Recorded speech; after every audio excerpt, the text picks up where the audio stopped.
اللہ تعالی کی مستقل قدرت اور جو اس نے انسان کو کچھ قدرت دی ہے غیر مستقل کی بحث کے بعد ہم یہ عرض کرتے ہیں کہ اس کائنات میں جو کچھ بھی ہے وہ اللہ کی تقدیر سے ہے۔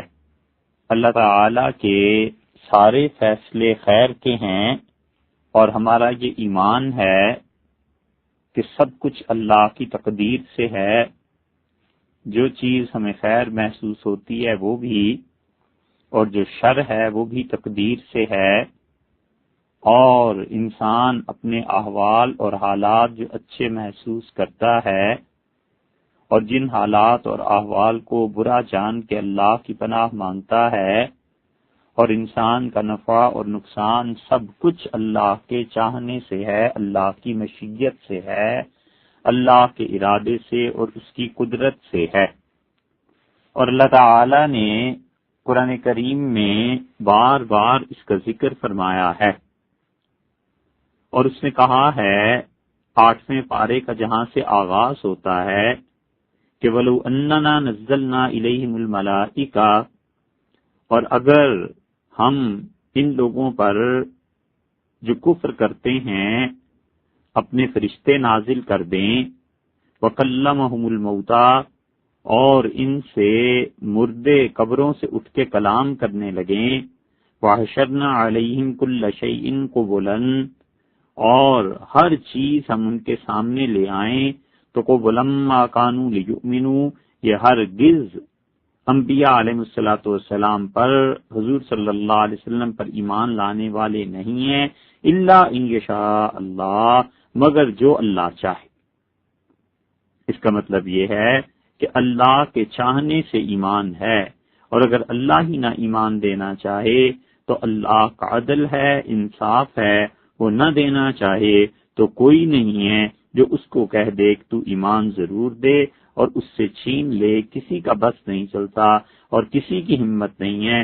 اس نے خود فرما دیا کہ دیکھو معاملہ یہ ہے کہ ہم چاہیں گے تو ایمان دیں گے، ولیکن اکثرہم یجہلون، لیکن لوگوں کی اکثریت نادان ہے۔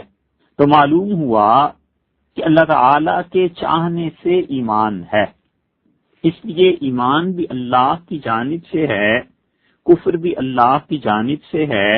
اللہ نے ان چیزوں کو پیدا فرمایا ہے، ہاں البتہ انسان کو جو کچھ اختیار دیا ہے تو انسان اس اختیار کی وجہ سے اس کا انتخاب کرتا ہے۔ 9واں پارہ جہاں سے شروع ہو رہا ہے، حضرت شعیب علیہ السلام کا تذکرہ چل رہا ہے۔ اللہ تعالی نے 9ویں پارے کی پہلی آیت میں ارشاد فرمایا کہ قال الملأ الذین استکبروا من قومہ، اور وہ سردار جو متکبر اور مغرور تھے حضرت شعیب علیہ السلام کی قوم میں، انہوں نے کہا لنخرجنک یا شعیب، اے شعیب ہم تمہیں ضرور اپنی اس بستی اور شہر سے نکال دیں گے، والذین آمنوا معک من قریتنا، اور جو تجھ پر ایمان لائے ہیں ان کو بھی، او لتعودن فی ملتنا، یا پھر اسی صورت میں تمہاری نجات ہے کہ تم لوگ ہمارے دین کو قبول کرو اور جو ہمارا دین ہے اس میں آ جاؤ۔ تو حضرت شعیب علیہ السلام نے انہیں جواب دیا اور کہا کہ قال اولو کننا کارہین، انہوں نے کہا اگرچہ ہم تمہارے دین سے بیزار ہوں تو بھی آ جائیں۔ قد افترینا علی اللہ کذبا، ہم نے اللہ تعالی پر جھوٹ بولا، ان عدنا فی ملتکم بعد اذ نجانا اللہ منہا، اگر ہم تمہارے دین کو دوبارہ اختیار کر لیں جبکہ اللہ ہمیں اس سے نجات دے چکا۔ حضرت شعیب علیہ السلام نہ پہلے کافر تھے اپنی نبوت سے پہلے، اور بات کا تو سوال ہی پیدا نہیں ہوتا معاذ اللہ۔ انہوں نے ایک بات ان کے سمجھانے کو کہی اور اپنے ساتھیوں کے متعلق فرمایا کہ دیکھو ہم تمہارے دین کو چھوڑ چکے، اگر اب ہم تمہارے اس شرک اور کفر کے دین کو قبول کر لیں تو اس کا مطلب یہ ہے کہ جو ہمارا دعویٰ تھا کہ اللہ تعالیٰ نے اس کو گمراہی قرار دیا ہے تو پھر اللہ کے متعلق ہم نے جھوٹ بولا۔ ہم جو تم سے کہتے تھے کہ وحی آتی ہے اور اللہ کو توحید اچھی لگتی ہے اور کفر سے خدا کو نفرت ہے، تو یہ سب چیزیں جھوٹ تھی۔ ان عدنا فی ملتکم بعد اذ نجانا اللہ منہا، ہم تمہارے دین میں آ جائیں کافر ہو جائیں جبکہ اللہ ہمیں نجات دے چکا. وما یکون لنا ان نعود فیہا الا ان یشاء اللہ ربنا، اور ہرگز نہیں ہو سکتا کہ ہم اس کفر کو اختیار کر لیں مگر یہ کہ اگر ہمارا رب اللہ چاہے. وسع ربنا کل شیء علما، اور ہمارے رب کی سمائی میں ہے سب چیز کی خبر، ہر ایک چیز اس کی خبر میں ہے، ہر ایک چیز کو وہ جانتا ہے. اس لیے ہم تمہارے یہاں آ جائیں، یہ تو اسی وقت ہو سکتا ہے جب خود اللہ چاہے. تو اس کا مطلب یہ ہے کہ کفر بھی اللہ کے چاہنے سے ہے، ایمان بھی اللہ کے چاہنے سے ہے. ہاں البتہ انسان اختیار کرتا ہے اسے اپنے غیر مستقل قدرت کی وجہ سے. وسع ربنا کل شیء علما علی اللہ توکلنا، ہم نے اللہ پر بھروسہ کیا. ربنا افتح بیننا وبین قومنا بالحق وانت خیر الفاتحین، اے پروردگار فیصلہ کر دے ہمارے درمیان اور ہماری قوم کے درمیان انصاف کے ساتھ، اور اے اللہ تو سب سے اچھا فیصلہ کرنے والا. حضرت شعیب علیہ السلام نے صاف بتا دیا کہ اب کفر ممکن نہیں. ہاں ایک ہی صورت ہو سکتی ہے اور وہ اللہ کا چاہنا ہے. اللہ تعالیٰ نے اپنے چاہنے کے متعلق خود ارشاد فرمایا، اور اللہ نے کہا سورہ یونس میں اس کی 99 نمبر آیت میں 11ویں پارے میں ارشاد فرمایا وَلَوْ شَاءَ رَبُّكَ لَآمَنَ مَن فِي الْأَرْضِ كُلُّهُمْ جَمِيعًا، اور اگر تیرا پروردگار چاہتا تو جتنے لوگ زمین میں ہیں تمام کے تمام لوگ اللہ پر ایمان لے آتے، یقین کر لیتے. اللہ نے نہیں چاہا، اس کی اپنی حکمت ہے. أَفَأَنْتَ تُكْرِهُ النَّاسَ، کیا آپ لوگوں کو مجبور کریں گے، لوگوں پر زور لگائیں گے کہ حتیٰ یکونوا مومنین، کہ لوگ ضروری ایمان لے آئیں. وما کان لنفس ان تؤمن الا باذن اللہ، کوئی انسان اس وقت تک ایمان نہیں لا سکتا جب تک کہ اللہ کا حکم نہ ہو. اللہ کا حکم چلتا ہے اور یہی تقدیر ہے. وَيَجْعَلُ الرِّجْسَ عَلَى الَّذِينَ لَا يَعْقِلُونَ، اور جو لوگ سمجھتے نہیں ہیں، عقل نہیں رکھتے، اللہ تعالیٰ گندگی ان پر ڈالتا ہے. اس کا مطلب یہ ہے کہ کفر کی گندگی، شرک کی گندگی، برے عقیدے کی گندگی، بدعمالیوں کی گندگی، یہ سب کی سب گندگی ان پر جا کر پڑتی ہے جو کافر ہیں، اس لیے کہ انہیں عقل نہیں ہے، اتنا شعور نہیں ہے کہ وہ اس بات کو سمجھیں کہ کیا چیز اچھائی کی ہے، کیا چیز برائی کی ہے. گندے عقائد، گندے اعمال، گناہ کی چیزیں، خدا کی نافرمانی کی باتیں اور ایسے اعمال جن سے ہر سلیم الفطرت انسان نفرت کرتا ہے، اس گندگی میں وہ کافر پڑے ہوئے ہیں. اللہ نے فرمایا وَمَا كَانَ لِنَفْسٍ أَن تُؤْمِنَ إِلَّا بِإِذْنِ اللَّهِ، اور کسی انسان کو ایمان نہیں ملتا کہ وہ ہو نہیں سکتا کہ وہ ایمان لائے مگر اللہ کا حکم ہوتا ہے تبھی وہ ایمان لاتا ہے. حضرت ہود علیہ السلام کا ذکر کیا. انبیاء علیہ السلام اس تقدیر کو بخوبی سمجھتے تھے اور اللہ کا اختیار، اللہ کی قدرت، حق تعالی شانہ کی عظمت اس کے سامنے کانپتے تھے. حضرت نوح علیہ السلام کو دیکھیے، ان کا تذکرہ اللہ تعالی نے سورہ ہود میں فرمایا. 12ویں پارے میں سورہ ہود کی 33 نمبر آیت میں فرمایا. اللہ تعالی نے فرمایا حضرت نوح علیہ السلام اپنی قوم کو سمجھاتے رہے اور بات شروع ہوتی ہے اس سے پہلے کی آیات سے. قالوا یا نوح قد جادلتنا فاکثرت جدالنا، لوگ بولے اور انہوں نے کہا نوح علیہ السلام سے تم بہت جھگڑ چکے ہم سے اور بہت جھگڑا کر لیا. فاتنا بما تعدنا ان كنت من الصادقین، اب جو تم سے وعدہ کرتا ہے نا، جس چیز سے تو ڈراتا تھا عذاب سے، لے آ اگر تو سچا ہے. قال انما یاتیکم بہ اللہ ان شاء، انہوں نے کہا عذاب تو اللہ ہی اگر چاہے گا تو آئے گا. وما انتم بمعجزین، اور اگر اللہ کا عذاب آ گیا تو تم بھاگ نہیں پاؤ گے. ولا ينفعكم نصحي ان اردت ان انصح لكم، اور دیکھو میں جو تمہیں نصیحت کرتا ہوں کہ ایمان لے آؤ اور میری نبوت کی مخالفت کو چھوڑ دو، اللہ کی راہ اپنا لو. اگر میں چاہوں کہ تم ایمان لے آؤ اور نصیحت کروں تمہیں تو کوئی میری نصیحت نفع نہیں دیتی، میرے کہنے کا کچھ فائدہ تمہیں نہیں ہے. ان کان اللہ یرید ان یغویکم، اگر اللہ یہ چاہے کہ تم کافر رہو، اللہ تمہیں بے راہ رکھنا چاہے، بغیر ہدایت کے رکھنا چاہے، تو میرا کہنا کچھ فائدہ نہیں دیتا. وہ ربکم، وہ تمہارا پروردگار ہے، وإلیہ ترجعون، اور اسی کی طرف تم لوٹائے جاؤ گے. انہوں نے صاف بتا دیا کہ جو ایمان ہے وہ حق تعالی شانہ نے عنایت فرمانا ہے. میں تمہیں مجبور نہیں کر سکتا. میرا تمہارا معاملہ کیا ہے؟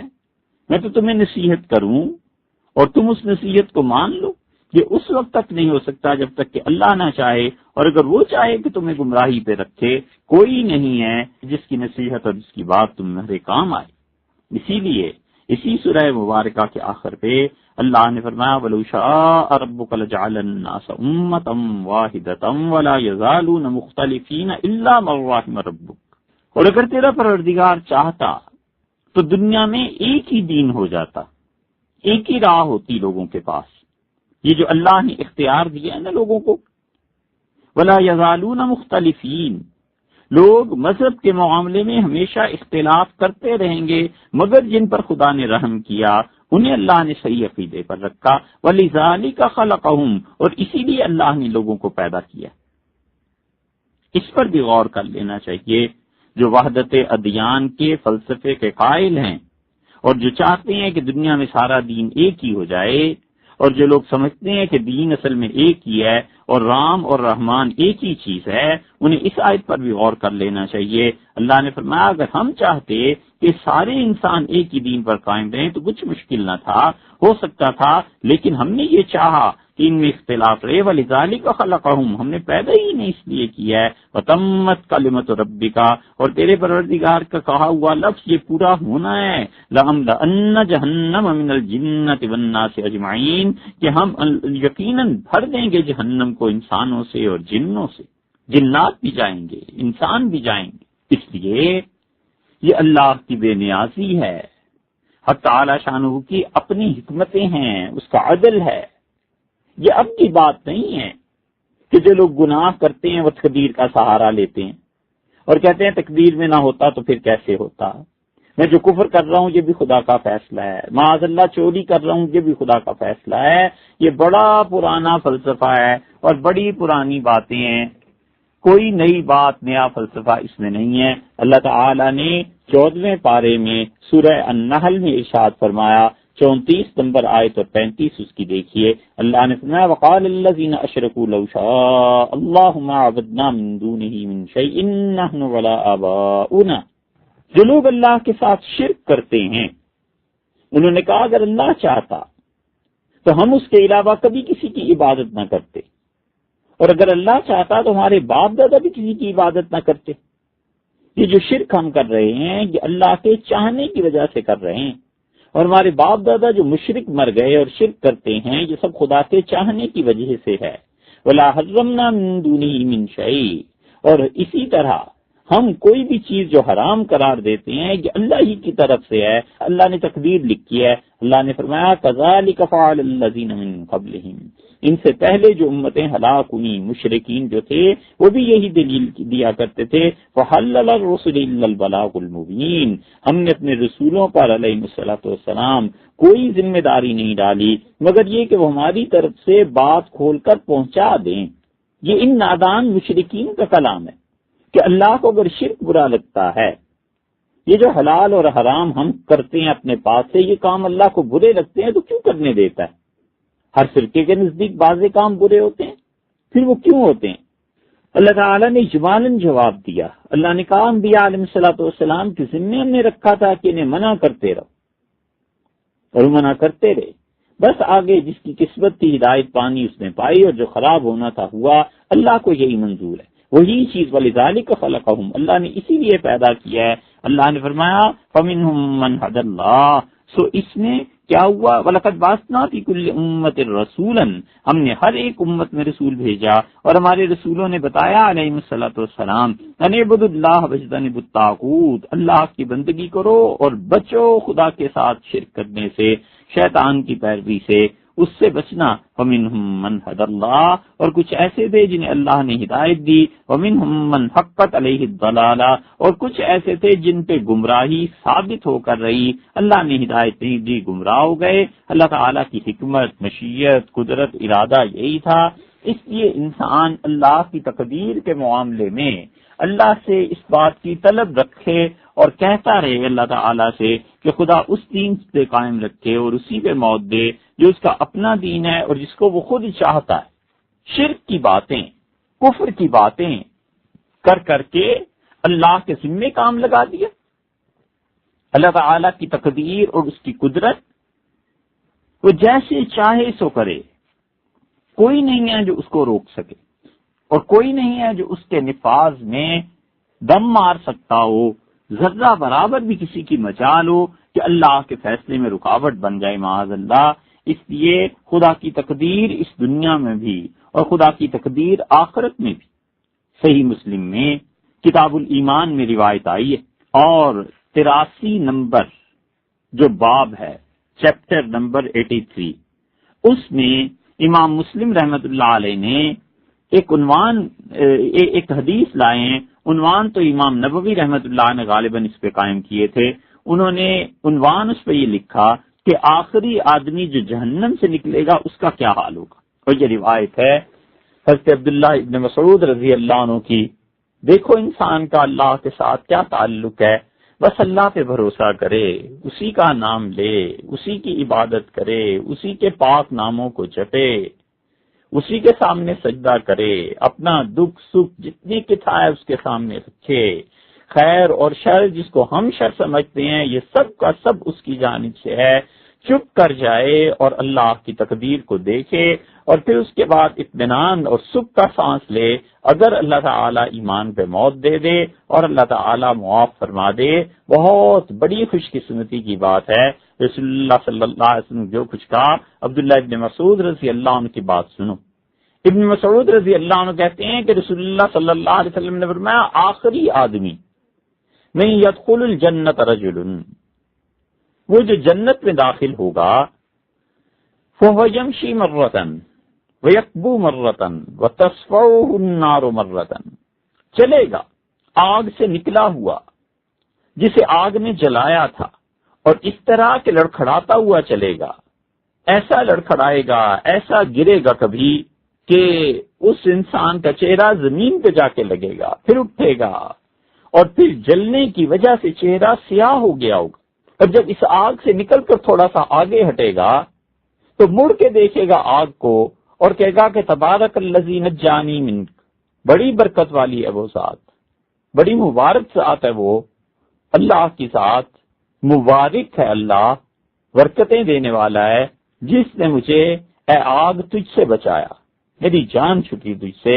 لقد آتانی اللہ شیئا، اللہ نے اتنی بڑی مصیبت ٹلا دی، اللہ تعالیٰ نے اتنا کرم فرمایا، اتنی مہربانی کی ہے کہ ما آتاہ احد من الاولین والآخرین، اس کائنات میں جتنی خدا کی مخلوق اولین اور آخرین ہے، کسی پہ اتنا احسان نہیں کیا جتنا آج مجھ پہ احسان فرمایا ہے کہ مجھے تجھ سے نجات دی۔ چل رہا ہوگا، آگے دیکھے گا، اس کے لیے اللہ تعالیٰ ایک درخت اگا دیں گے۔ یہ درخت کا امتحان دیکھو، اب وہ کہے گا اے پروردگار، عرض کرے گا کہ اللہ اس درخت کے قریب کر دیں، فَلْأَسْتَظِلَّ بِظِلِّهَا، اللہ اس کے سائے میں ٹھہر جاؤں، اور اس کے نیچے چشمہ بھی ہے، اللہ اس چشمے سے پانی پی لوں۔ اب کہاں اسے آگ سے بچنا ہی سب سے بڑی نعمت نظر آ رہی تھی، درخت اور پانی پر جب نظر پڑی تو کہتا ہے اللہ اس پانی کو پی لوں، اس درخت کے نیچے چلا جاؤں، پروردگار آپ مہربانی کر دیں، مجھے اس درخت کے قریب کر دیں۔ تو اللہ تعالیٰ اس سے کہیں گے کہ جب نہ آدم، اے آدم علیہ الصلوۃ والسلام کے بیٹے، میرا گمان ہے، مجھے یقین ہے کہ ان آتیتکہ سألتنی غیرہا، میں تمہیں اس درخت کے سائے میں لے جاؤں اور پانی پی لو، یہ نعمتیں تمہیں عطا کر دوں، تو تم اس کے بعد پھر مجھ سے سوال کرو گے۔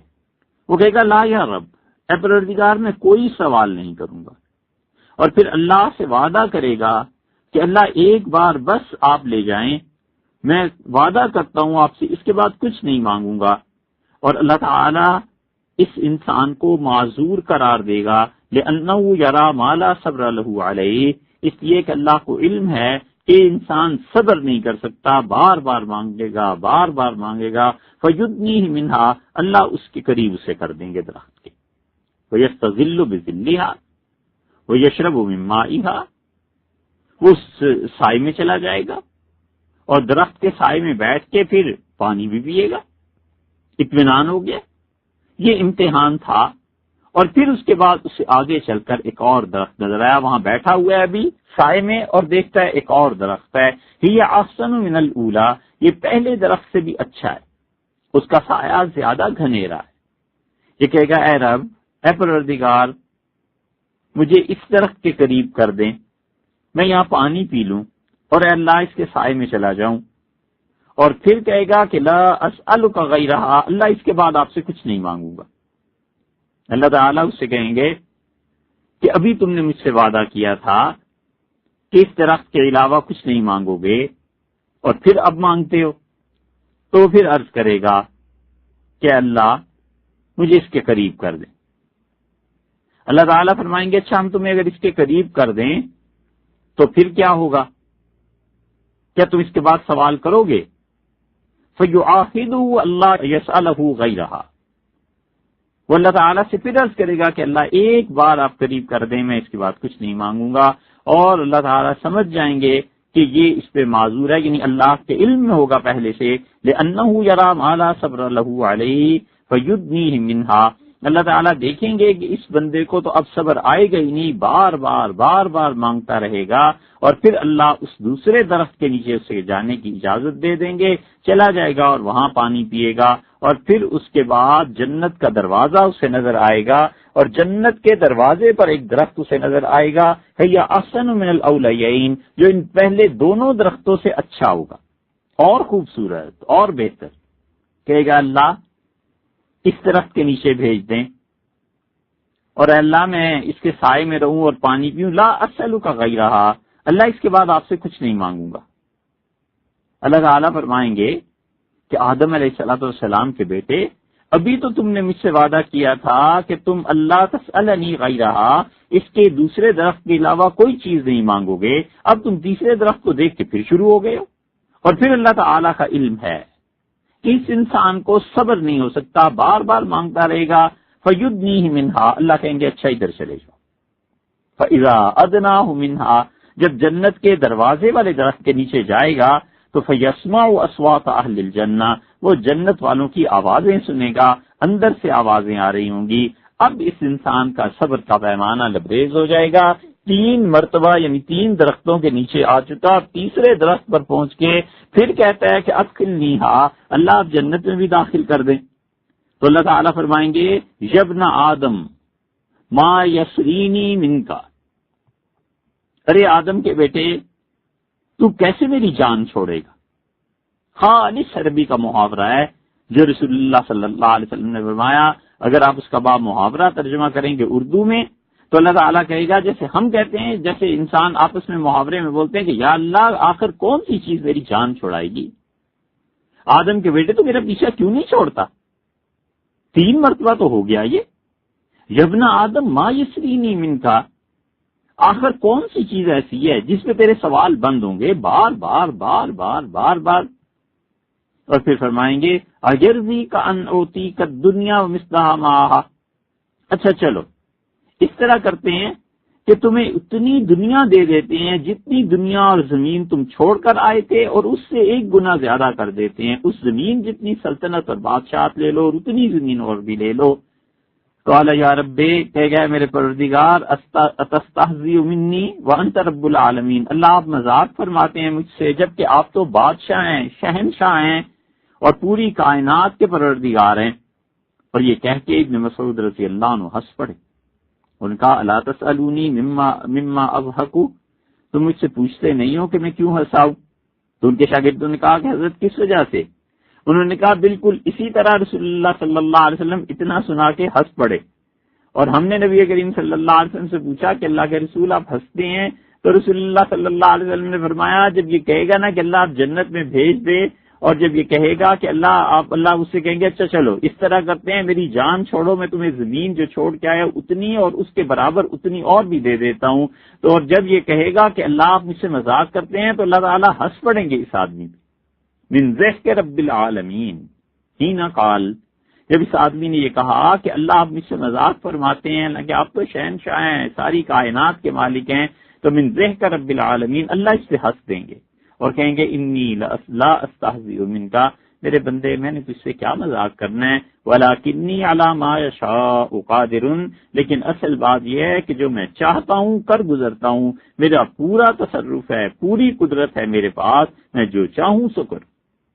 یہ ہے اللہ کی قدرت. پھر دوسری روایت لائیں وہ تو ابو سعید رضی اللہ عنہ کی ہے۔ انہوں نے کہا کہ رسول اللہ صلی اللہ علیہ وسلم نے فرمایا کہ اہل جنت میں سے ایک حال تمہیں بتاؤں، صرف اللہ وجہہ عن النار، جہنم سے اللہ اس کے چہرے کو پھیر دے گا جنت کی طرف، اور وہ ایک درخت دیکھے گا اور اس کا سایہ دیکھے گا اور کہے گا اے رب قدمنی الی ہذہ الشجرۃ اکون فی ظلھا، اللہ مجھے اس درخت کے قریب کر دیں، میں اس کے سائے میں بیٹھ جاؤں۔ اور پھر انہوں نے ساری حدیث وہی سنائی جو عبداللہ ابن مسعود رضی اللہ عنہ نے سنائی، ہاں اس اضافے کے ساتھ کہ اللہ نے اس سے کہا کہ ماں یسرینی منکا، میرے بندے آخر کون سی چیز میری جان چھڑائے گی تجھ سے، کیا چیز دوں کہ تیرا یہ مانگنا ختم ہو۔ وہ یذکرہ اللہ، اور اللہ اسے یاد دلائے گا کہ تم نے ابھی یہ چیز مانگی تھی، ابھی یہ چیز مانگی تھی۔ فَإِذَا انْقَطَعَتْ بِهِ الْأَمَانِيُّ قال اللہ، اور جب بندہ مایوس ہو جائے گا کہ بس اب اتنی مرتبہ تو مانگ چکا ہوں، اب کچھ نہیں ملتا، اور اللہ تعالیٰ کہتے ہیں کون سی چیز میری جان تجھ سے چھڑائے گی، تو اس کی امیدیں منقطع ہو جائیں گی۔ اللہ کہیں گے اچھا جا، دنیا جتنی تھی نا تیری اتنی لے لے، وعشرۃ امثالہ، اور اس سے 10 گنا اور بڑی سلطنت لے لے۔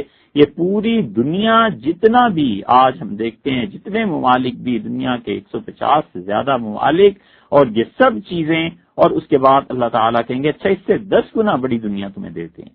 ثم يدخل بیتہ فتدخل علیہ زوجتاہ من الحور العین فتقولان الحمد للہ الذی احیاک لنا واحیانا لک، اور اللہ تعالیٰ جب سے بھیجیں گے پھر وہ اپنے محل میں داخل ہوگا، اور پھر وہ دیکھے گا وہاں حوروں کو، اور 2 بیویاں اللہ اسے عنایت کر دیں گے، اور وہ دونوں کہیں گی کہ اللہ کا شکر ہے جس نے تمہیں پیدا کیا تھا ہمارے لیے اور ہمیں تمہارے لیے۔ اور وہ آدمی ان عورتوں سے کہے گا ما اوتی احد مثل ما اوتی، تو اور دیکھو اللہ نے مجھے اتنی بڑی سلطنت دے دی، خدا نے اتنی بڑی جنت دے دی کہ میں نہیں سمجھتا میرے برابر کسی کو جنت ملی ہو، 10 گنا بڑی جنت۔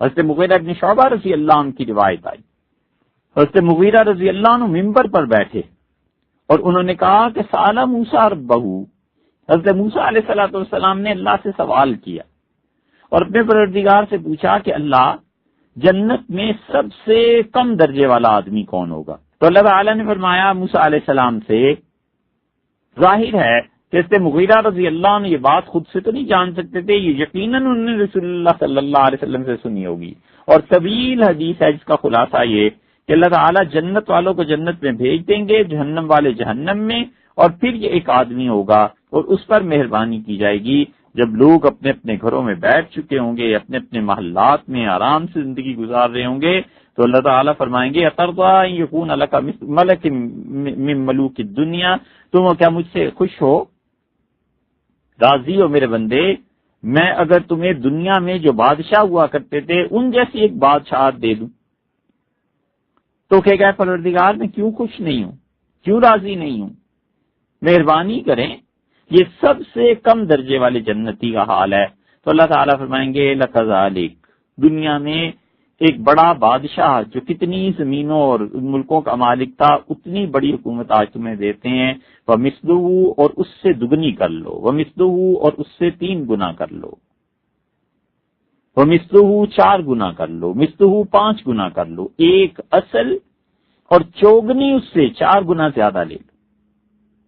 فقال فی الخامسۃ رضیت، جب یہ 5ویں مرتبہ اللہ تعالیٰ کہیں گے اس سے کہ 4، ایک تو لے لو اصل اور 4 گنا اس سے 5ویں، تو 5ویں پہ بول پڑے گا اور کہے گا رضیت، اللہ میں راضی ہوں، میں خوش ہوں، اے پروردگار میں بالکل مطمئن ہوں۔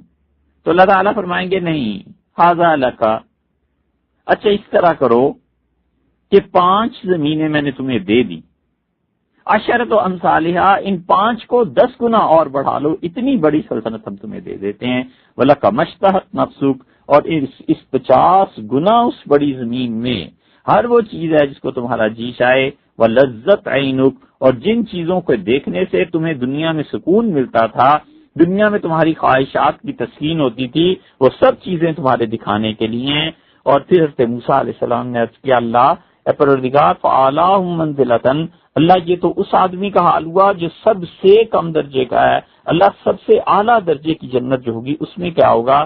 اللہ تعالیٰ نے کہا اولئک الذین اردت غرست کرامتہم بیدی، وہ تو میرے ایسے بندے ہیں جن کی عزت جن کا احترام، جن کی بزرگی، جن کے ساتھ ہمارے انعامات میں نے اپنے ہاتھ سے تیار کی، وہ ختم تو علیہا، ایسی ایسی چیزیں ہیں جن پہ میں نے مہر لگا دی ہے کہ میرے بندے آئیں اور ان چیزوں کا استعمال شروع کریں. فلم تر عین ولا تسمع اذن ولم یخطر علی قلب بشر. دیکھو موسیٰ علیہ الصلوۃ والسلام، کائنات میں کسی آدمی کی آنکھ نے وہ چیزیں نہیں دیکھی، کسی کان نے وہ آواز نہیں سنی، کسی کے وہم و گمان میں وہ چیزیں نہیں ہیں جو ہم اپنے ان بندوں کو دیں گے جن کے لیے میں نے اپنے ہاتھوں سے وہ چیزیں تیار کی ہیں. یہ ہے اللہ کا معاملہ، یہ ہے خدا کی تقدیر، اس دن بھی نافذ ہوگی اور اس دن بھی لوگوں کے سامنے آئے گی.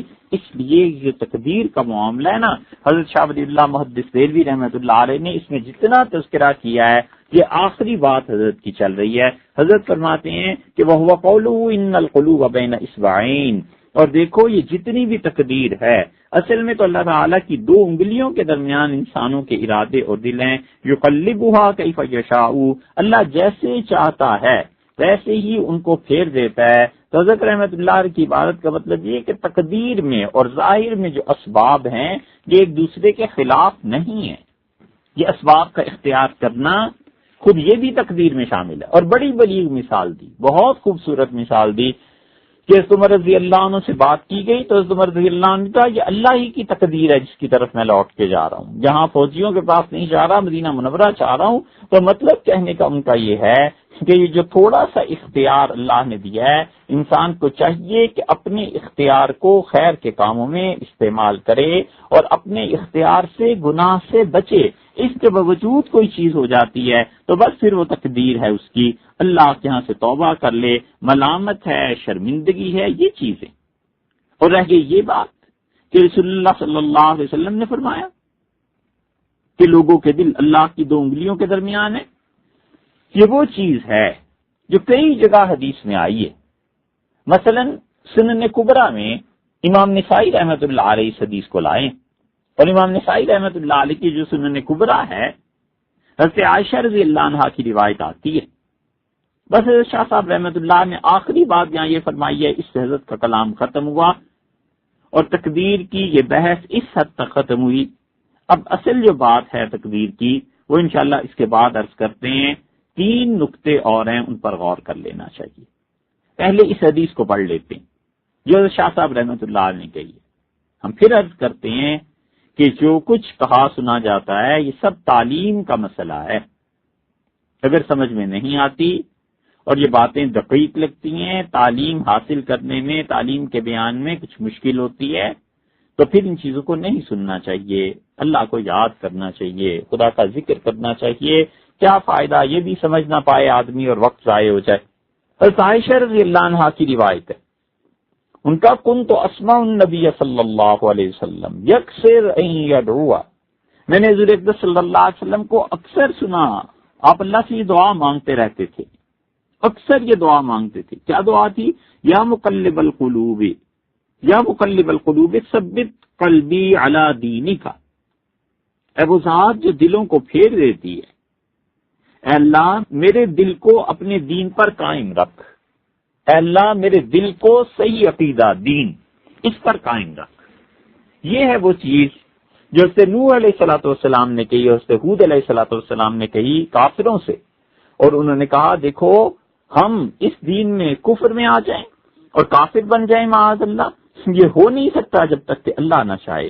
رسول اللہ صلی اللہ علیہ وسلم اسے اپنے رنگ میں ارشاد فرما رہے ہیں، عرض کرتے ہیں اللہ کی بارگاہ میں، اور عرض یہ کہ یا مقلب القلوب ثبت قلبی علی دینک، اے دلوں کو پھیرنے والے، یا مقلب القلوب ثبت قلبی علی دینک، اے اللہ میرے دل کو اپنے دین پر قائم رکھیے. قال، اور پھر رسول اللہ صلی اللہ علیہ وسلم نے ارشاد فرمایا لیس من آدمی الا وقلبہ بین اصبعین من اصابع اللہ ان شاء اقامہ وان شاء ازاغہ. دیکھو عائشہ رضی اللہ عنہا، جتنے بھی انسان ہیں نا ان سب کے دل اللہ کی 2 انگلیوں کے درمیان ہیں. اللہ تعالیٰ کی انگلیوں میں سے 2 انگلیوں کے درمیان ہے. اب اللہ کی انگلیاں کیسی ہیں، اللہ کا ہاتھ کیسا ہے، چیزیں کیسی ہیں، اس سے پہلے بحث ہو چکی. انشاء اقامہ، اللہ چاہے تو انہیں اپنے دین پر قائم رکھتا ہے، سیدھا رکھتا ہے، انشاء ازاغہ، اور اللہ چاہے تو اپنے دین سے ہٹا دیتا ہے اور وہ دل ٹیڑھے ہو جاتے ہیں۔ بس اس سے ڈرتے اور بچتے ہوئے میں کہتا ہوں، اللہ کی بارگاہ میں عرض کرتا ہوں کہ یا مقلب القلوب ثبت قلبی علی دینک، اے دلوں کو پھیر دینے والی ذات، میرے دل کو اپنے دین پر قائم رکھیے۔ ہم سب کو بھی یہی دعا مانگتے رہنا چاہیے۔ جتنی دیر تقدیر کی بحث میں الجھنا ہے، اس سے زیادہ ضروری یہ ہے کہ اتنی دیر، اس سے بھی آدھی دیر یہ دعا اللہ سے مانگ دی جائے۔ یہ کام کرنے کے ہیں، جو کرنے کے کام ہیں ان کو بھی تو آدمی سوچے کہ مجھے کیا کیا کرنا ہے۔ ایک اور صحابی رضی اللہ عنہ، حضرت نواس رضی اللہ عنہ، وہ کہتے ہیں کہ میں نے حضور اکبر صلی اللہ علیہ وسلم سے سنا، آپ نے ارشاد فرمایا کہ کوئی دل ایسا نہیں ہے جو رحمان کی دو انگلیوں کے درمیان نہ ہو، انشاء قامہ، اللہ اگر چاہے تو اسے صحیح راہ پر رکھتا ہے، انشاء زاغہ، اللہ چاہے تو اس دل کو ٹیڑھا کر دیتا ہے۔ اور رسول اللہ صلی اللہ علیہ وسلم ہمیں یہ بات ارشاد فرمانے کے بعد کہا کرتے تھے، ارشاد فرمایا کرتے تھے، ہم سے ہمارے سامنے اللہ کی بارگاہ میں عرض کرتے تھے کہ اللہم مقلب القلوب، اے پروردگار جو دلوں کو پھیر دیتا ہے، ثبت قلوبنا علی دینک، اللہ ہمارے دلوں کو اپنے دین پر قائم رکھیے۔ وہاں واحد کا صیغہ آیا ہے پہلے، یا مقلب القلوب، اے دلوں کو پھیر دینے والے، ثبت قلبی علی دینک، اللہ میرے دل کو اپنے دین پر قائم رکھ۔ یہاں جمع کا صیغہ آ گیا کہ ثبت قلوبنا علی دینک، اللہ صحیح عقیدے پہ میرے دل کو قائم رکھیے، میرے دل میں صحیح عقیدہ جاگزین ہو جائے۔ اور پھر رسول اللہ صلی اللہ علیہ وسلم والمیزان بید الرحمن، اور دیکھو یہ جو ترازو ہے نا، یہ اللہ کے ہاتھ میں ہے، اللہ تعالیٰ لوگوں کو اس کے ذریعے اوپر نیچے کرتا ہے، اور قیامت تک یہ بات رہے گی۔ کوئی قوم اوپر ہو جاتی ہے، کوئی قوم نیچے ہو جاتی ہے۔ ترازو کا کیا مطلب؟ یا تو رسول اللہ صلی اللہ علیہ وسلم نے صحیح عقیدے کے ساتھ ترازو کا ذکر اس لیے کیا کہ یہ بتانا چاہا گویا کہ دیکھو معاش میں جب تنگی پیدا ہوتی ہے تو اللہ سے شکایت پیدا ہوتی ہے انسان کے دل میں، حتیٰ کہ وہ کفر تک چلا جاتا ہے معاذ اللہ، اور کفر کی وجہ سے وہ خدا کے دین کو چھوڑ دیتا ہے، معاشی تنگی کی وجہ سے خدا کے دین کو چھوڑ دیتا ہے، اقتصادی معاشی بدحالی کی وجہ سے دین کو چھوڑ دیتا ہے۔ تو کہیں یہ فقر و فاقہ تمہیں کفر تک نہ پہنچا دے۔ اللہ سے دعا مانگتے رہنا اور عرض کرتے رہنا کہ اللہم مقلب القلوب، اے دلوں کو پھیرنے والے، ثبت قلوبنا علی دینک، ہمارے دلوں کو اپنے دین پر قائم رکھیے۔ یہ جو اتار چڑھاؤ ہے قیمتوں کا، مارکیٹ میں مندہ ہو جائے، چنگا ہو جائے، یہ سب اللہ کے اختیار میں، اور یہ قیامت تک رہے گا۔ تو معیشت کے باب میں تنگی ہو یا خوشی ہو، اللہ سے یہ دعا مانگتے رہنا کہ اے پروردگار تیرا دین محفوظ رہے میرے دل۔ اور اسی سے ملتی جلتی تیسری روایت حضرت عبداللہ بن عمر بن العاص رضی اللہ عنہما کی، انہوں نے کہا میں نے رسول اللہ صلی اللہ علیہ وسلم سے سنا، ارشاد فرماتے تھے کہ تمام انسانوں کے دل اللہ کی رحمان کی دو انگلیوں کے درمیان معلوم ہے کیسی ہیں، کقلب واحد، جیسے تم میں سے کسی ایک انسان کا دل۔ پوری کائنات کے لوگوں کے دل اللہ کی انگلیوں میں ایسے ہیں جیسے ایک انسان کا دل، یصرف کیف یشاء، اللہ جیسے چاہتا ہے ان کے ساتھ کرتا ہے، چاہے گمراہی کی طرف لے جائے، چاہے تو ہدایت کی طرف۔ اور پھر اس کے بعد رسول اللہ صلی اللہ علیہ وسلم نے عرض کیا اللہ کی بارگاہ میں، اور یہ دعا مانگی کہ اللہم مصرف القلوب، اے اللہ جو دلوں کو پھیر دیتا ہے، صرف قلوبنا الی طاعتک، اللہ ہمارے دلوں کو اپنی اطاعت کی طرف پھیر دیجیے، گناہ سے، معصیت سے، نافرمانی سے، اے پروردگار نیکی کی طرف، اطاعت کی طرف، اپنی فرما برداری کی طرف پھیر دیجیے۔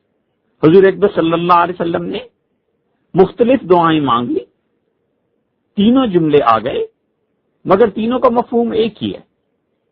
پہلی دعا تھی اللہم مقلب القلوب ثبت قلبی علی دینک، اور دوسری تھی اللہم مقلب القلوب ثبت قلوبنا علی دینک، اور تیسری آ گئی اللہم مصرف القلوب صرف قلوبنا الی طاعتک، تینوں جگہ امام نسائی رحمۃ اللہ کی روایت ہے، الفاظ بدل گئے مگر مفہوم ایک ہی ہے کہ اللہ سے دعا مانگتا رہے کہ پروردگار میرے دل کو اپنی اطاعت پر، اپنے دین پر، اپنی فرما برداری پر قائم رکھیے۔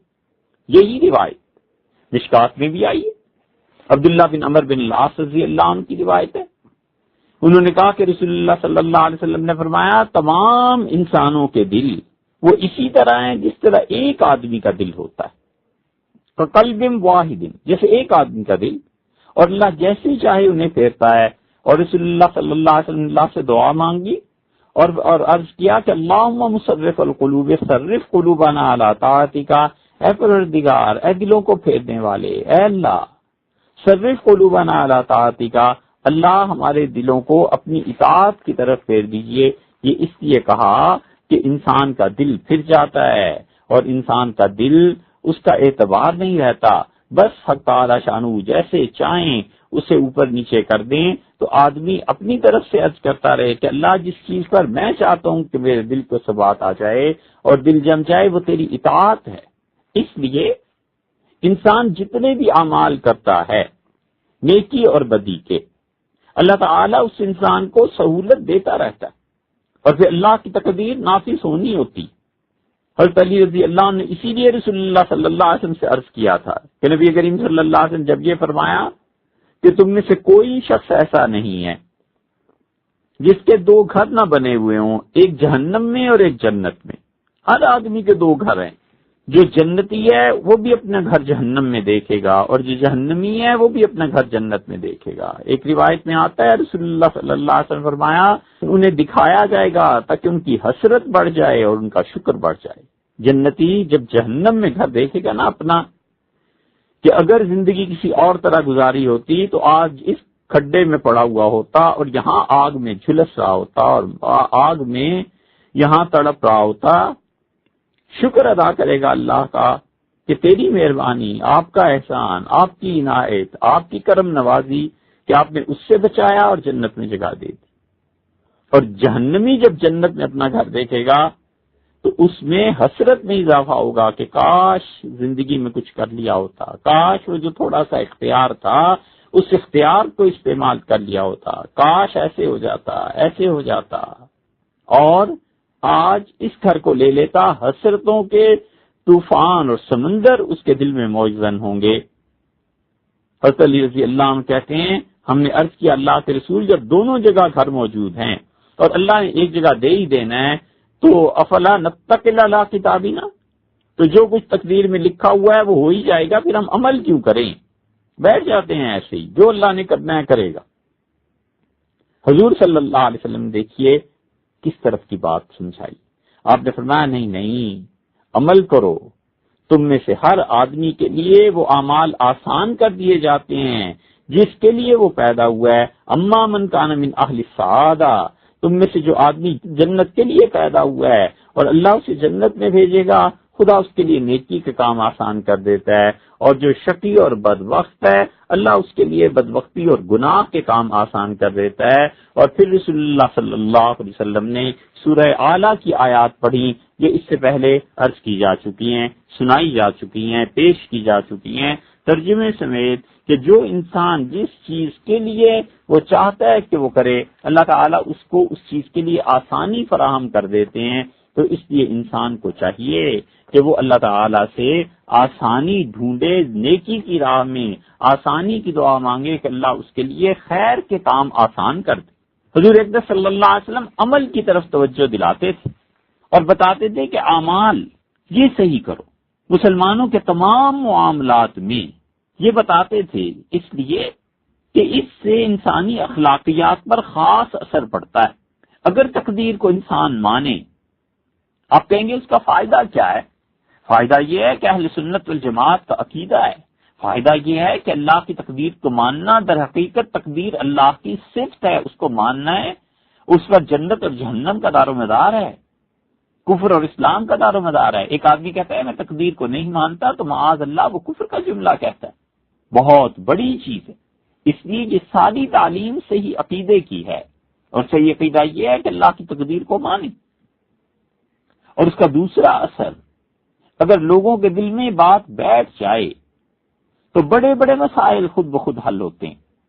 حضور اقدس صلی اللہ علیہ وسلم نے فرمایا، ابو ہریرہ رضی اللہ عنہ کی روایت میں آتا ہے، نبی کریم صلی اللہ علیہ وسلم نے فرمایا کسی عورت کے لیے یہ جائز نہیں ہے کہ وہ اپنی سوکن کے متعلق اپنے شوہر سے یہ مطالبہ کرے کہ اسے طلاق دے دو۔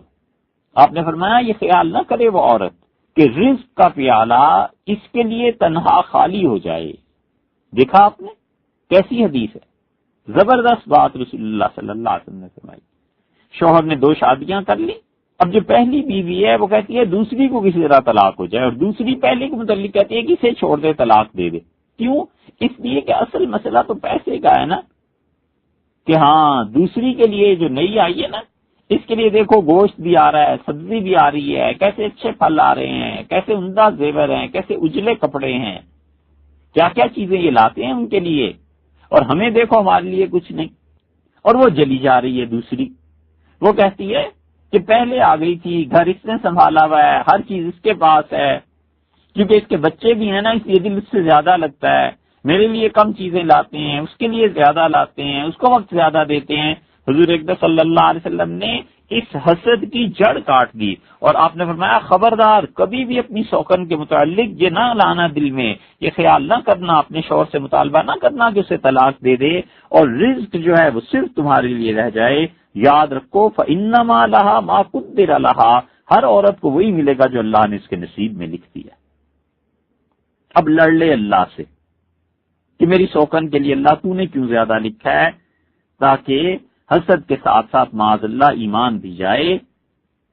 اور یہی وہ چیز ہے جو ابو سعید رضی اللہ عنہ کی روایت میں ہے کہ انہوں نے کہا رسول اللہ صلی اللہ علیہ وسلم کے ساتھ ہم ایک غزوے میں تھے، اور وہاں سے جو باندیاں ہمیں ملی ان سے ہم نے تعلق قائم کیا، مگر آخری مرحلے تک ہم ان عورتوں سے الگ ہو جاتے تھے۔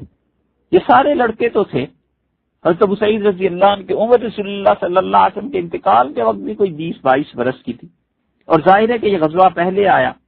کس وجہ سے الگ ہو جاتے تھے؟ ڈر یہ ہوتا تھا کہ اگر اس عمل کے دوران ہم فارغ ہو جائیں تو پھر اولاد ہو جائے گی، کہیں اولاد نہ ہو جائے۔ تو کسی نے رسول اللہ صلی اللہ علیہ وسلم سے عرض کیا کہ صحابہ کرام رضی اللہ عنہ میں یہ لڑکے ایسے کرتے ہیں۔ رسول اللہ صلی اللہ علیہ وسلم وَأَنَّكُمْ لَتَفْعَلُونَ، اچھا واقعی تم ایسے کرتے ہو؟ نبی کریم صلی اللہ علیہ وسلم کو گویا یقین نہیں آیا کہ یہ افواہ ہی ہے، تو مختلف لوگوں کو بلا کر پوچھا، اور 3 مرتبہ پوچھا۔ ارشاد فرمایا واقعی ایسی بات ہے، تم لوگ ایسے کرتے ہو؟ ان کا جی اس عمل کے اختتام پہ ایسے ہی ہوتا ہے۔ تو رسول اللہ صلی اللہ علیہ وسلم نے فرمایا چھوڑو، جتنے بچے ہونے ہیں نا قیامت تک، ما من نسمۃ کائنۃ الی یوم القیامۃ الا ہی کائنۃ، جتنی بھی زندگیاں آنی ہیں، جتنی بھی اولادیں ہونی ہیں، وہ ہونی ہی ہونی۔ اس کا مطلب یہ نہیں ہے کہ انسان اپنے اسباب اور وسائل کو نہ دیکھے، ان پر بھی نظر رکھے، اور اپنی حد تک اولاد کے معاملے میں اللہ نے جو اختیار دیا ہے ہونے یا نہ ہونے کا، اس کو بھی استعمال کر لے۔ لیکن یہ کہ تمام تر احتیاط کے باوجود اگر اولاد ہوتی ہے تو اس میں گھبرانے کی کیا بات ہے، ناراض ہونے کی کیا بات ہے؟ جس اصول کی طرف رسول اللہ صلی اللہ علیہ وسلم نے بتایا، اگر اس کو انسان سمجھ جائیں تو یہ معاش کی کشمکش جس نے گھر گھر میں فساد ڈال رکھا ہے اور لوگوں کی نیندیں اڑی ہوئی ہیں، اس سے نجات مل جائے، اور اچھی طرح جان لے کہ میں جو کچھ ہو سکتا ہے کرتا ہوں۔ صبح جاتا ہوں دفتر، شام کو واپس آتا ہوں، سارا دن نوکری تلاش کرتا ہوں، نوکری ملی ہوئی ہے، محنت کرتا ہوں، جتنا رزق اب ملنا ہے اتنا ہی ملنا ہے، اس سے زیادہ میں کیا کروں؟ یہ سرمایہ داروں کی اور مزدوروں کی جنگ، یہ زمینداروں کی اور زمینوں کے مالکان کی جنگ، اور یہ سارا کمیونزم، اور یہ جتنے بھی خاندانی منصوبہ بندی اور یہ سب چیزیں ہیں، یہ سب ایک طرف دھری کی دھری رہ جاتی ہیں اگر تقدیر پر پورا ایمان ہو جائے کہ مجھے جو عمل کرنا ہے میں اس کو دیکھوں اپنی طرف سے پورا عمل، اور اس عمل کے نتائج میں کچھ کمی بیشی ہے تو بس اسے اللہ کے حوالے کر دوں کہ اب تعالی شانہ کی طرف سے ہے، اللہ اس چیز کو بہتر جانتا ہے، مجھے اس میں زیادہ تردد اور چنتا میں نہیں پڑنا چاہیے۔ اس لیے تقدیر اللہ کی، جو اس نے طے فرما دیا ہے اس پر ایمان لانا ضروری ہے۔ تقدیر کے معاملے میں اللہ کی اطاعت ضروری ہے۔ جتنی بھی چیزیں ہیں، جتنی بھی باتیں ہیں تقدیر کی سب اللہ کی طرف سے ہیں، اور ان چیزوں پر انسان ایمان لائے۔ اسی لیے جو بنیادی عقیدہ ہے اس کے متعلق آتا ہے کہ والقدر خیری و شرہ من اللہ تعالی، اور تقدیر میں اچھائی اور برائی یہ سب اللہ کی جانب سے۔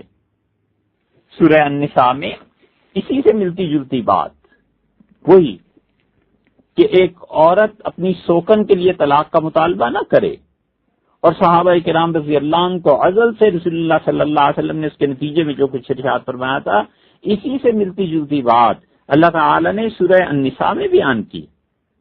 اور اللہ نے فرمایا ہے جو کچھ ہم نے کسی کو دیا ہے نا، کبھی بھول کے بھی اس کی تمنا نہ کرو۔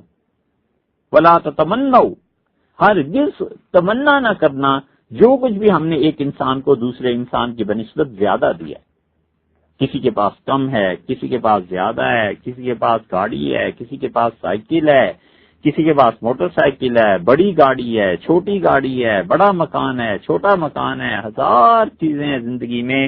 انسان چیزوں کو دیکھتا ہے اور انسان کہتا ہے کہ اللہ نے اسے اتنا کچھ دے دیا، مجھے کیوں نہیں دے دیا؟ اللہ نے فرمایا بالکل بھول کے بھی تمنا نہ کرو، جو کچھ جس کو ہم نے دیا ہے وہ ہماری تقسیم ہے۔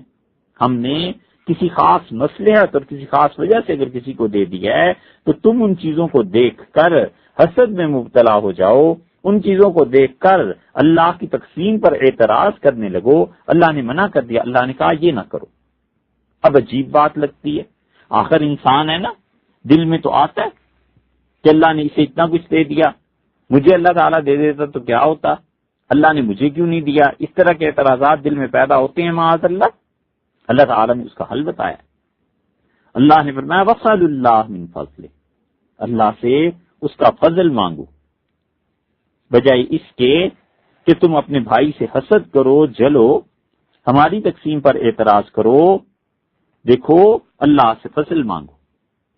اس آیت کو آپ پڑھیے اور غور کیجئے، بہت بڑی چیز ہے اللہ نے جو اس آیت میں بیان کیا ہے تاکہ انسانوں کے دل حسد سے صاف ہو جائیں۔ 5ویں پارے میں سورہ النساء کی یہ آیت نمبر 32 ہے۔ اللہ نے فرمایا وَلَا تَتَمَنَّوْا مَا فَضَّلَ اللَّهُ بِهِ بَعْضَكُمْ عَلَىٰ بَعْضٍ، اور مت ہوس کرنا جس چیز میں اللہ تعالیٰ نے ایک انسان کو دوسرے انسان کی بنسبت زیادہ دے دیا ہے، بڑائی دے دی ہے۔ لِلرِّجَالِ نَصِيبٌ مِّمَّا اكْتَسَبُوا، ہم نے مردوں کا وہ حصہ رکھا ہے جو کچھ وہ کماتے ہیں، وَلِلنِّسَاءِ نَصِيبٌ مِّمَّا اكْتَسَبْنَ، اور عورتوں کو وہ حصہ ہے جو اپنا کماتی ہیں۔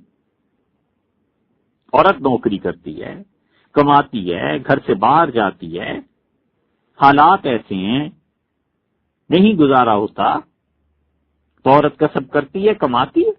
اللہ نے فرمایا جو کچھ ہم نے اس کو دیا ہے اس کی کمائی میں سے، اور جو تمہیں تمہاری کمائی میں سے ملا ہے اس پر حوث مت کرو۔ اب سوال یہ پیدا ہوتا ہے کہ انسان کے جی میں آتا ہے نا، اب اللہ تعالیٰ سے کیا عرض کرے؟ اللہ نے فرمایا اصل کام کرنے کا حسد نہیں، اصل کام یہ ہے کہ وَاسْأَلُوا اللَّهَ مِن فَضْلِهِ، اللہ سے اس کا فضل مانگو، اللہ تعالیٰ سے درخواست کرو، اللہ تعالیٰ سے کہو کہ پروردگار جو کسی کو دیا ہے مجھے بھی دے دیں، میرے ساتھ بھی مہربانی کر دیں۔ تو کرنے کا کام یہ ہے کہ اللہ تعالیٰ نے کیا بتا دیا، بس اللہ من فضل، اللہ سے اس کا فضل مانگو، یہ کام ہے جو کرو۔ عورتوں نے حضور اقدس صلی اللہ علیہ وسلم سے پوچھا کہ اللہ کے رسول کیا وجہ ہے، اللہ تعالیٰ ہر جگہ مردوں کا کہتا ہے اور عورتوں کا کوئی حصہ نہیں؟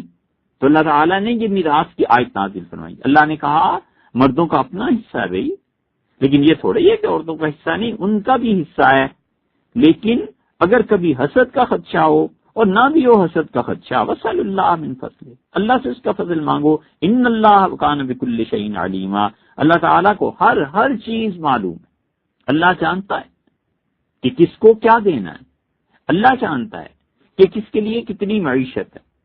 تو اس لیے یہ اللہ کی تقدیر میں جو چیزیں ہیں، جب تقدیر پر ایمان آتا ہے تو بہت سے مسائل حل ہو جاتے ہیں۔ انسان کوشش کے باوجود، محنت کے باوجود نتیجے میں کمی دیکھتا ہے، اللہ کے حوالے کر دیتا ہے کہ ان کو ایسے ہی منظور ہے۔ حادثات ہو جاتے ہیں بڑے بڑے، ان پر صبر کر لیتا ہے کہ ان کی رضا، ان کی خوشی، ان کا معاملہ یہی ہے، انہوں نے یہ لکھا تھا، انہوں نے یہ طے فرما دیا تھا۔ بڑی بڑی خوشی کے مواقع آتے ہیں اور دل میں معاذ اللہ کبھی کبھی یہ جذبہ پیدا ہوتا ہے کہ ہاں آج پتا چلے گا کہ کون کس درجے میں ہے، کس کے پاس کتنی رقم ہے، کس کا سکہ چلتا ہے۔ آج پتا چلے گا ہمارے دشمنوں کو کہ ہمارے پاس کتنا زور اور طاقت ہے۔ ان سارے مواقع پر اگر تقدیر پر ایمان ہو تو کہتا ہے اللہ یہ بھی تیری چیز ہے، یہ خوشیاں بھی آپ ہی کی عنایت ہے، یہ اولاد، یہ مال، یہ ملک، یہ عہدے، یہ سب چیزیں تیری عنایت ہیں۔ اپنا آدمی کو کچھ نظر نہیں آتا، اللہ کے حوالے کر دیتا ہے۔ تقدیر کا انسان کی عملی زندگی میں یہ فائدہ ہوتا ہے، اس لیے یہ تقدیر کے فوائد ہیں، اور سب سے بڑا فائدہ تو یہ ہے، 100 فائدوں کا ایک فائدہ کہ اس پر ایمان اور کفر کا دار و مدار ہے۔ اللہ تعالیٰ نے ایمان لانے کا حکم دیا ہے تقدیر پہ، اور جو تقدیر کا انکار کرتا ہے وہ بہت بری بات ہے، کفر کی بات ہے، اللہ کی ناراضگی کی بات ہے۔